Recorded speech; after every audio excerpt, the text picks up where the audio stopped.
Seperti yang kita tahu, penerus konsol dari PlayStation 1, yaitu PlayStation 2, berhasil menjadi konsol terlaris dalam sejarah karena berhasil terjual sebanyak 160 juta unit di seluruh dunia. Berkat kesuksesannya, PS2 nggak cuma mempengaruhi industri game, tetapi juga memberi dampak besar pada pop culture secara keseluruhan. Di Indonesia sendiri, PS2 bisa dibilang sangat populer baik di masa 2000-an sampai sekarang. Terbukti dengan ramainya rental PS2 yang diisi oleh orang-orang dari berbagai kalangan, baik anak-anak, remaja, hingga bapak-bapak sekalipun. Kepopulerannya juga didukung dengan game-game yang unik dan variatif, sehingga mampu mengukir memori indah pada pemainnya. Meski begitu, popularitas PS2 nggak serta-merta menjamin semua gamenya bagus dan berkualitas. Di antara ribuan judul yang dirilis, ada pula game yang gagal memenuhi ekspektasi pemain, entah itu dari segi grafis, gameplay, maupun story. Maka dari itu, berikut adalah 5 game PlayStation 2 yang jelek, ngeselin, versi Cat Now. Number 9, kontol panjang. Pertama, American Idol. Acara TV di Amerika Serikat yang menyiarkan kompetisi menyanyi ini merupakan yang paling populer pada masanya. Ya, gimana enggak? Pada musim pertamanya, American Idol berhasil meraih sekitar 22,8 juta penonton. Berkat kesuksesannya ini, publisher yang berasal dari Inggris, yaitu Codemasters, memutuskan untuk mengakuisisi lisensi mereka guna menaikkan profilnya. Dengan demikian, lisensi ini memungkinkan Codemasters untuk menjangkau kelompok utama yang sangat aktif bermain game, serta merilis game yang menarik bagi mereka. Game yang mengusung konsep rhythm ini memiliki tujuan utama, yaitu kita sebagai player dituntut untuk memenangkan audisi menyanyi yang akan dinilai oleh para juri. Alih-alih sukses seperti acara TV-nya, game ini justru berhasil menjadi game yang monoton dan hanya mendapat 41 metascore saja. Hal ini diperkuat dengan gameplaynya yang membosankan dan lagunya yang itu-itu saja. Belum lagi kustomisasi karakter yang tidak variatif. Dan ditambah beberapa mode pada game ini yang jarang dimainkan atau bahkan disentuh oleh playernya, seperti karaoke dan jukebox, sehingga para playernya setuju dan menganggap bahwa game ini terkesan repetitif dan boring. Kedua, The Simpsons Skateboarding. Sekitar tahun 2002 sampai tahun 2003, game yang kala itu menjadi sorotan publik adalah game skate. Hal ini tentunya berkat dampak kepopuleran dari game sport skater yang tergolong sangat revolusioner, yaitu Tony Hawk Pro Skater. Tentunya, kabar ini menarik perhatian sang raja game olahraga, yaitu EA, untuk membuat game sejenis dengan melakukan kerjasama lisensi dengan Fox Interactive untuk serial animasi terbesar, yaitu The Simpsons. Sebagai serial animasi terbesar, para fans tentunya memiliki ekspektasi tinggi terhadap game tersebut. The Simpsons Skateboarding menawarkan simulasi bermain skateboard yang dilengkapi berbagai tantangan, combo variatif, dan level yang unik. Springfield sendiri menjadi latar yang diambil untuk game ini, dan diubah seolah-olah menjadi skate park besar. Selain itu, game ini juga menghadirkan beberapa karakter yang ada pada series The Simpsons seperti Homer, Bart, Marge, Lisa, dan lain-lain yang suaranya diisi langsung oleh jajaran cast aslinya. Para player, khususnya fans, tentunya sangat antusias mendengar kabar ini, sampai game ini mulai dirilis dan dimainkan. Ternyata, banyak dari fans maupun player menuai banyak kritikan terhadap game ini. Hal ini dikarenakan kontrolnya yang sulit dan angle kamera yang tidak jelas. Selain itu, Springfield yang menjadi latar pada game ini juga memiliki environment yang kosong, sehingga terkesan hanya dipasang untuk fanservice saja. Combo dan gerakan juga tergolong cukup sulit untuk dilakukan, karena tiap kali player gagal melakukan sebuah combo, karakter kita akan terjatuh dan cenderung akan melakukan recovery yang cukup lama, sehingga player, khususnya fans, sepakat bahwa game ini merupakan game Simpsons yang ampas dan annoying.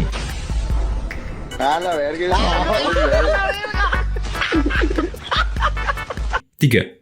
Fight Club. Satu-satunya cara untuk melestarikan esensi dari Fight Club adalah dengan rule nomor 1. Begitu pula dengan game Fight Club, menjadi game adaptasi film terburuk karena jauh dari ekspektasi para playernya maupun fansnya. Bagaimana tidak, game yang diinisiasi oleh Vivendi Universal Games ini jadi game adaptasi film terburuk pada masanya dan mendapat 37 metascore saja. Bahkan, ada pun reviewer yang mengatakan bahwa game ini hanya menjual nama besarnya saja. Fight Club gagal dalam menangkap esensi film dan terlalu fokus pada combatnya yang terlalu dangkal.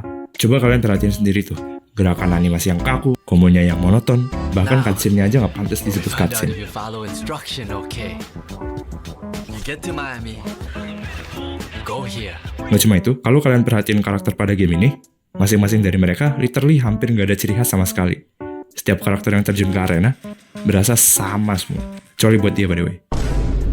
Bacot lu bang, emang lu bisa bikin game? Fight Club sendiri memiliki beberapa mode seperti arcade, versus, story, survival, dan training. Meskipun begitu, ianya tetap tak bisa menutup kenyataan bahwa game ini pada dasarnya hanya menjual nama filmnya saja. Keempat, Catwoman. Seperti yang kita tahu, kebanyakan game yang memiliki IP DC menghasilkan feedback yang cukup memuaskan, seperti Injustice, Batman, Justice League, dan lain-lain.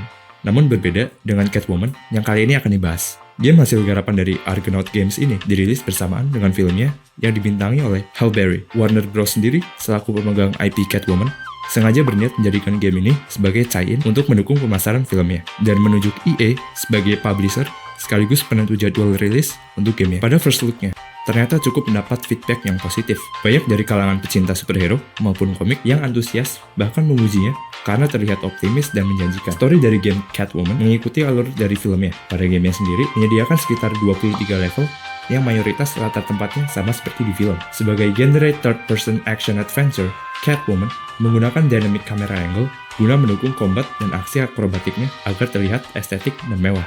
Sampai pada game yang rilis, justru banyak sekali hujatan dan makian yang diperoleh oleh game ini dikarenakan game yang tidak proper dan annoying. Seperti kamera angle-nya yang tidak jelas, combat system yang tergolong cukup aneh, bahkan sampai voice acting-nya yang terkesan malas dan freaky. You wanna play my game? Yes.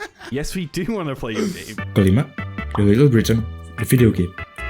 Little Britain adalah sebuah serial TV komedi asal Inggris yang tergolong cukup populer pada masanya karena komedinya yang absurd dan nyeleneh. Sampai-sampai serial ini sempat diadaptasi menjadi pertunjukan live tour internasional. Melihat kepopulerannya, Direktur Komersial dan Bisnis Granada Ventures, yaitu Mark Hurry, selaku pemegang resmi lisensi The Little Britain, tentu merasa produk mereka perlu dijangkau lebih banyak halayak. Sehingga, mereka memutuskan untuk bekerja sama dengan publisher yang fokus pada bidang adaptasi properti hiburan, yaitu Blast. Dengan kerjasama ini, harapannya game ini kelak mampu menjangkau kalangan gamers yang notabene-nya sangat besar. Game sendiri menyediakan pengalaman bermain sebagai karakter yang ada pada serialnya, serta berisikan minigames yang masing-masing merupakan momen ikonik pada setiap episodenya. And guess what? Yap, mereka berhasil. Mereka berhasil membuat game ini jadi ikonik dengan ketololan dan keburukannya. Banyak dari player yang menilai bahwa game ini layak dihapus dan dibuang dari peradaban. Alih-alih menjadi sebuah entertainment, game ini justru lebih cocok dianggap sebagai punishment. Setiap level yang dimainin benar-benar kerasa kayak sengsara dan rasa depresi. Soalnya kontrol dari game ini itu nggak jelas banget. Animasinya kaku, ngeselin, dan annoying. FYI, ketika diriku masih kecil, aku suka banget serial yang namanya Bobo Boy. Sehingga aku pikiran, ada nggak ya kira-kira game Bobo Boy di PS2? Hasil ketika senggang, aku mutusin buat pergi ke pasar untuk cari kaset PS2 Bobo Boy.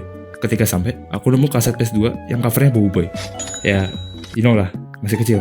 Ketika aku coba di rumah, ternyata di Little Britain aja ada satu minigame yang menurut diriku pribadi bener-bener tolol banget. Literally aku bakal heran kalau ada orang yang suka sama game ini. Bahkan saking hinanya, Metascore sampai males kasih skor ke game ini. Karena emang game ini gak pantas buat dimainin. Para fans setuju bahwasannya game Little Britain ini adalah salah satu game lisensi terburuk sepanjang sejarah PS2. And heck, ini game paling jelek dalam sejarah PS2. Trust me bro. Itu tadi 5 game terburuk PS2 versi Catwoman. Dari kelima game yang udah disebutin, menurut kalian mana yang paling jelek dan ngeselin? Tulis jawaban kalian di kolom komentar. Sekian dari video ini.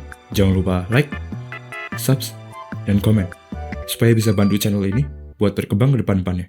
Thanks for watching.